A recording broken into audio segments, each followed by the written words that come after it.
Vamos ahora a trabajar el caso 3 del movimiento libre amortiguado. Recordemos que el movimiento libre amortiguado es el movimiento en donde hay masa por aceleración, más beta por velocidad, más k por desplazamiento, pero no hay fuerza externa. En los movimientos anteriores ya habíamos dicho que cuando uno resuelve una ecuación de estas, simplemente se preocupa por resolver una homogénea donde los coeficientes son constantes y además positivos. Y ya sabíamos entonces que se generaba un polinomio para el cual lo que queremos encontrar son las constantes R, los valores de R, y en el primer caso, eh, la R, perdón, primero decimos que la R va a ser igual a menos beta más o menos la raíz cuadrada de beta al cuadrado menos 4mk sobre 2m. Y en el primer caso habíamos contemplado la posibilidad de que beta al cuadrado menos 4mk fuera mayor que 0. Ese es el movimiento sobreamortiguado. Después vimos que beta al cuadrado menos 4mk fuera igual a 0. Ese es el segundo caso, se llama movimiento críticamente amortiguado. Y el último caso es el que vamos a ver en este momento, es cuando esto es menor que 0. Si eso es menor que 0, significa que lo que hay dentro de la raíz es algo negativo y por lo tanto las R's que van a aparecer van a ser valores complejos. Lo primero que vamos a hacer es lo siguiente. Como tenemos que calcular la raíz de beta al cuadrado menos 4mk y ese número es negativo, lo vamos a escribir como la raíz cuadrada de 4mk menos beta a la 2 por i, que es exactamente lo mismo que uno hace cuando tiene que calcular, por ejemplo, la raíz de menos 5. Cuando uno calcula la raíz de menos 5, uno no deja raíz de menos 5 porque el número que hay adentro es negativo. Uno hace la raíz del número positivo, o sea, con el signo contrario, y le cambia y le multiplica por i, que eso fue exactamente lo que hice. Si beta al cuadrado menos 4mk es negativo, es porque 4mk menos beta al cuadrado es positivo, porque es como si lo hubiera multiplicado por menos 1. Listo. Ese movimiento, muchachos, ese movimiento se va a llamar movimiento subamortiguado.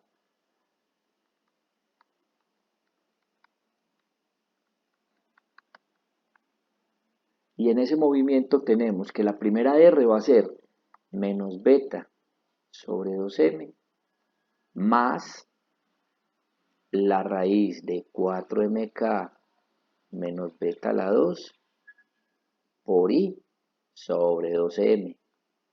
Estoy cogiendo estos valores de R y estoy usando el primero de ellos que es con el más.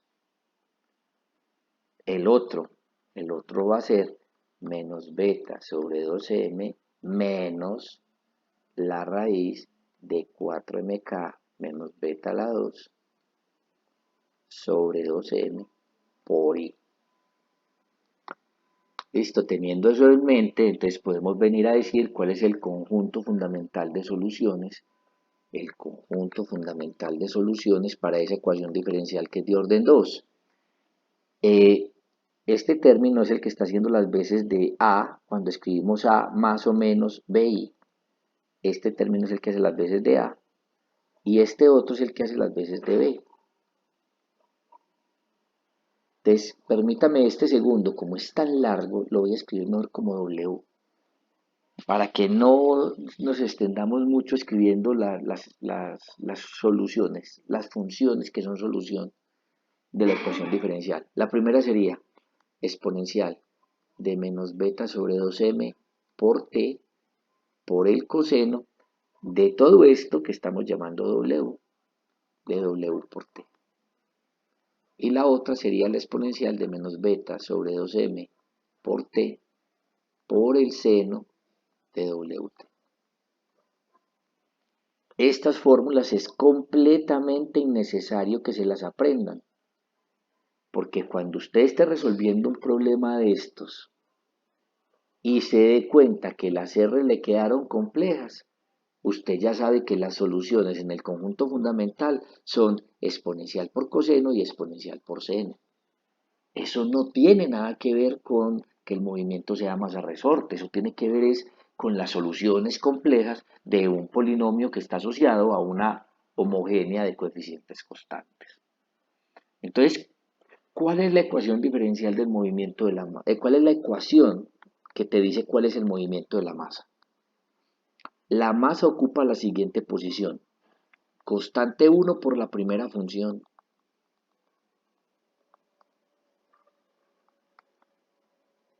más constante 2 por la segunda función.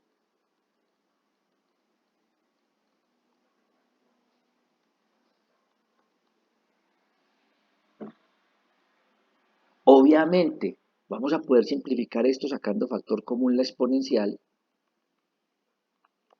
y me quedaría multiplicando a C sub 1 por el coseno de WT más C sub 2 por el seno de WT. Esas constantes C sub 1 y C sub 2 serán encontradas después de que usted utilice condiciones iniciales que le van a dar. A usted le van a decir que la posición inicial de la masa está en algún lugar y que la velocidad inicial de la masa es alguna velocidad inicial. Con esos dos datos tenemos un PBI y cuando ya tenemos un PBI, el PBI me sirve para encontrar el valor de las constantes. Pero aquí hay algo entonces bien simpático y es que lo que hay dentro del corchete es una función sinusoidal y por ser función sinusoidal, entonces vamos a poder escribirla en forma alternativa. X de t va a ser igual a la exponencial de menos beta sobre 2mt. A ver, aquí escribí un poquitico desordenado. Y la forma alternativa de una sinusoidal es la amplitud por el seno del mismo ángulo más el ángulo de fase. Amplitud y ángulo de fase que ya sabemos calcular porque eso se le hace a cualquier función sinusoidal. ¿Listo? Y entonces tenemos lo siguiente, tenemos que a esta exponencial multiplicada por esta A se le conoce como pseudo amplitud. Y lo que me está indicando eso es que a la hora de hacer un dibujo del movimiento, vamos a dibujar el movimiento, vamos a poner aquí el eje X apuntando hacia abajo, eso lo sabemos desde que comenzamos esta sección. Y supongamos que conocemos entonces los datos iniciales de por dónde empieza el movimiento y con qué velocidad comienza. Por decir algo, supongamos que el movimiento va a comenzar desde acá, de esa pepita verde que yo hice, y que va a comenzar con una velocidad hacia arriba. Vamos a venir primero a dibujar la amplitud. La amplitud me dice hasta dónde puede bajar la masa y hasta dónde puede subir la masa. Pero como esa amplitud está multiplicada por una exponencial que cada vez se vuelve más pequeña, y ojo, la exponencial se vuelve cada vez más pequeña porque el número que tiene como exponente es un número que es negativo. Entonces esa amplitud se va reduciendo a medida que el tiempo pasa. Ojo, este no es el movimiento de la masa, el movimiento de la masa lo voy a dibujar en verde. Estoy es mostrándole cómo se va a reducir la amplitud. Tu masa va a tener que hacer lo que hace una función seno, pero cada vez en una amplitud que va a ser más reducida. O sea que el movimiento de tu masa es algo como esto.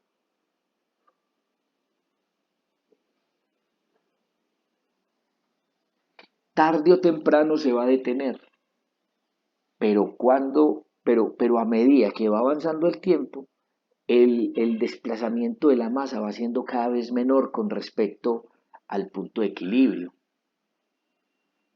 Mire que este es un movimiento muy distinto al caso 1 y al caso 2, en donde la masa solamente podía pasar una vez por la posición de equilibrio. Aquí puede pasar muchas. ¿Cómo encontramos los tiempos que demora la masa en pasar por la posición de equilibrio? Pues simplemente cojamos la ecuación de movimiento de la masa, que es la que acabamos de encontrar, y vamos a decir que queremos que la ecuación de movimiento sea igual a cero para que la masa esté en la posición de equilibrio. La exponencial y la amplitud son números no ceros. Como esos dos números no son cero, el que tiene que ser cero es el seno de Wt más phi.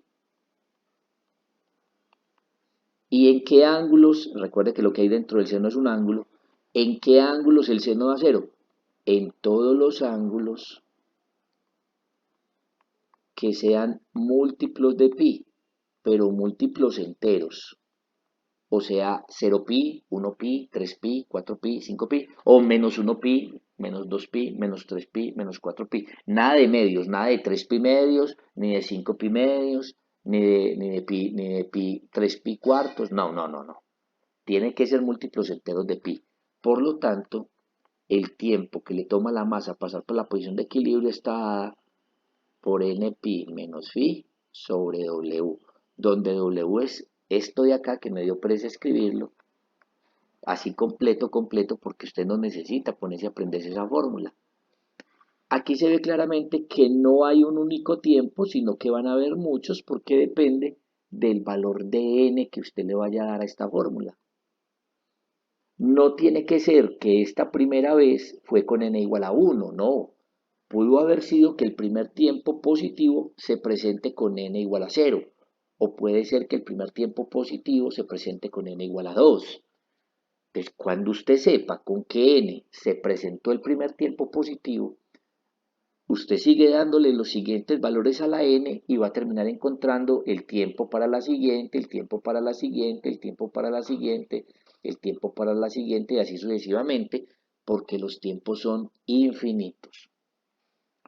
Esa es la gran diferencia del caso 3 con respecto a los otros dos casos, y es que la masa se va a detener, pero se va a detener después de hacer muchas oscilaciones alrededor de la posición de equilibrio, oscilaciones que son cada vez más pequeñas en cuanto a amplitud.